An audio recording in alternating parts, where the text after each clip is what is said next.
How's it going, guys? Dynamite here, coming to you as always from the Digital Warfare 24/7 forums. I am back from vacation, and what that means is we are going to have more player analyses here, and we are going to be kicking this off with a gameplay of Kill Confirmed on Raid from my good buddy Stogep. You see him going down the left side, and as we pause right here, let's take a look at the opening routes you can run on Raid.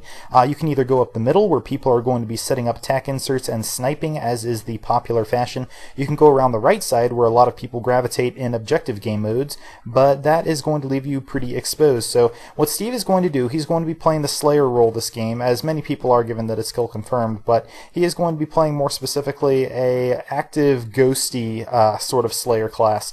And what he's going to be doing is he's going to be positioning himself at all times around the edge of the map so he can pick people off from the sides. You're going to see him acting a lot more actively when the enemy UAVs are called in.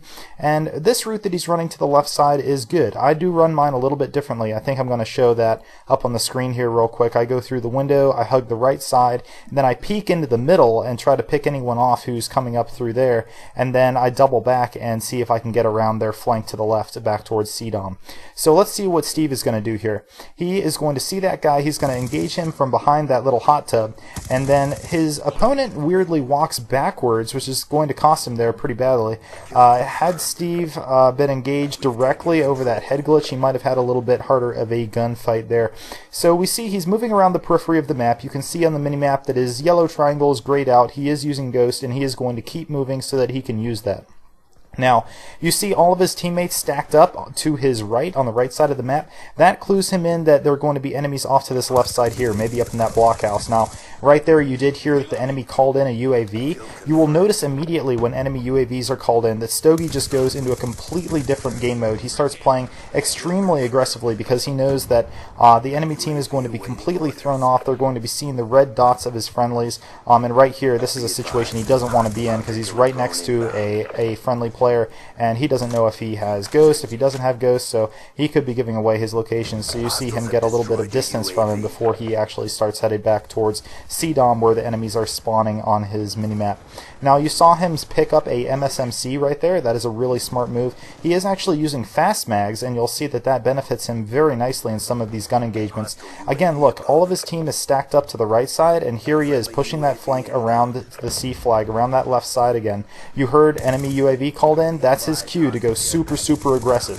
So he's going to be pushing in here, collecting tags. He takes that guy out, earns his lightning strike. Now he's getting close to earning that that orbital VSAT, and the VSAT is, in my opinion, and check this out here, look at that quick swap with fast hands, just picks that guy up very, very nicely. It's a great way to use something a little bit different from fast hands, something that's going to get you bullets on targets a lot faster.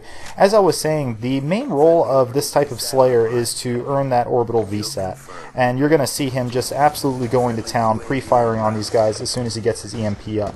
So while he's running around pre-firing guys on his VSAT, once this EMP clears out, I'd like to talk a little bit about the three different roles of Slayers, or the three different types of Slayers, I should say, that I have tended to identify in my time playing Call of Duty.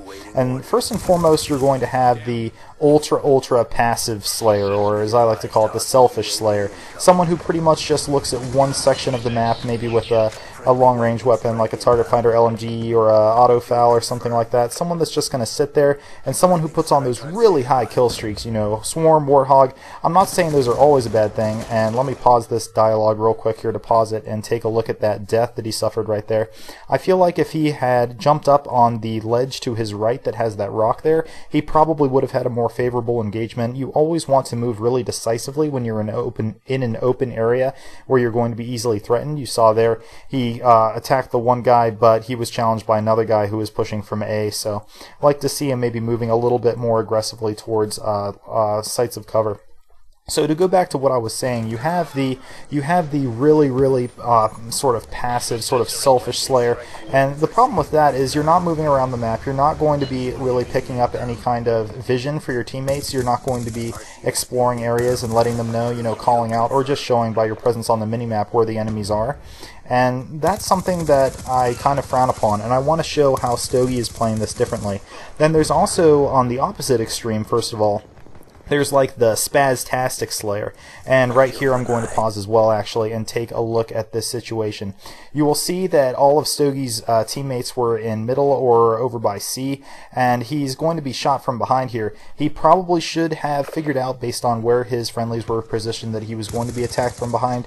Again, that just goes into being able to read the spawns, which is something that Stogie generally does very well.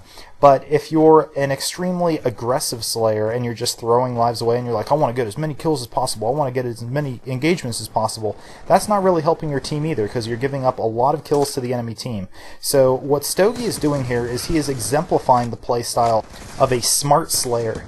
And what that means basically is he is slaying with the objective of he is going to be showing his teammates where the enemy is spawning, he is going to be picking them off, and one of the largest responsibilities of someone who's playing the Smart Slayer role is you want to be able to stay alive and you want to be able to get the VSAT.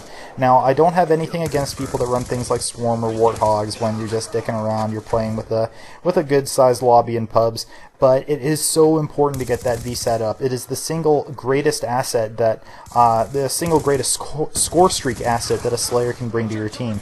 And you'll see that Steve is running that as his highest streak, which I greatly approve of, and it's something that he's going to be able to call in a lot here. Right here, just look as he's chasing this guy around this corner. I think that he was probably pretty lucky there to be able to engage that guy directly. He probably should have pushed around the other side of the pillar there to fake that guy out. But he is able to pick up the kill there. I feel like a lot of people would have been knifed in that situation, but Steve is able to handle it very nicely. You'll see that he's getting closer and closer to this next VSAT as we continue our discussion about what makes Steve a particularly smart Slayer. You can see that he's using Ghost and Flak Jacket, so he's not going to get killed off his streak by a random C4 or a Semtex or something. Look at how that extended mags is just really benefiting him there. But in that particular situation, he probably should have chosen a different route. Let's pause and look at his options. I think, personally, he should have gone around to the left and then done the sneaky jump up to the blue room that overlooks B-Dom. I think that would have afforded him a good chance to take out both those players. Now, Steve is a careful player because he is not going to be using anything that's going to give away his location, such as a unsilenced weapon, or really loud tactical or really obvious tactical grenades. I do think that probably equipping one tactical would have been a good idea for attacking areas of the map that are held down a little bit more intensely by enemies, but Steve is able to deal with that pretty well just by ghosting around and avoiding enemy lines of sight and taking indirect routes that lead around the periphery of the map. And you see that shotgunner kills him there and he gets a little teabag dropped on him. But anyhow, so Steve definitely gets full marks in that regard. He does such a good job of keeping himself alive long enough to get these VSATs. And that goes to say that he is not going to be just sitting, he is going to be running around the map, he's going to be calling people out, or at least letting people see where they are. Watch this move right here. This is how you deal with knife-only players, guys. If you see a knife-only player coming from you, get as far away from him as possible and get a weapon at the ready as fast as possible. You saw there he could have gone head-to-head with that knife-only guy, but instead he jumps back, he grabs that MTAR off the ground real quick with fast hands, and he's able to put that guy on the ground very quickly, and because of that he's going to be able to call in this VSAT here, and he is going to be pushing for his next VSAT. Now right here he can see that they're spawning at A-Dom on his UAV, so he's going to push in here and try to take them out. He has a teammate in here, and he is able to get the drop shot to pick that guy up. Really nice as he moves around here. Look at all his teammates stacked up to the left side. He knows they're going to be spawning back in this corner, and he is going to take full advantage of his Ghost and his Suppressor to pull up behind these guys. He maybe pushes in a little bit too aggressively there. A more indirect route would have been to go off to his right side. He's going to spawn here in close proximity, and notice how well he's doing at collecting the tags. He'll actually end up collecting almost half of the total tags that his team needs to win. Something around the lines of 50. I think it's in the upper 40s that he manages to collect. A big part of that too is since he has the VSAT up, he's able to gauge when it's safe to go out and grab those tags versus times when he might just be throwing his life away. He seems to have a really good idea for when going out for a tag is going to actually get him the tag, and he's not going to die and drop one of his own, which would then cancel it out. And I really applaud him for that. You can see this VSAT, he's basically chaining off of it right now, so he's managed to get all the way up to his lightning strike again based on that last VSAT, and boom, there you go, he's got a VSAT again. So you're not going to be able to chain maybe as effectively if you're using more kill-based kill streaks. I think it's really nice to see him using that UAV to help his teammates out. And then also he's going to be using that lightning strike. Look at him picking up this MSMC here. He jumps off to one side and he picks up the final kill. So guys, I hope you've learned a little bit about how to be a smart Slayer, how to benefit your team as much as possible in the Slayer role. I know I certainly did when I watched this. And just to emphasize that I don't think I'm better than any of the people I'm reviewing. Far from it. In fact, I look up to Stogep a lot. Look at that fantastic score. But just that I watch these gameplays to learn, and then I share what I learn with you guys, and that's what this series is all about. Now also, I am going to be hoping to put out a gameplay that is on one of the new Vengeance DLC maps next week, so send in your best gameplays. You can either send them, either send me a message saying that you put them in your file share along with your gamer tag on YouTube, or you can contact me on the Digital Warfare 24/7 forums. My username is Danomite. This is Danomite signing off, and thank you guys for watching.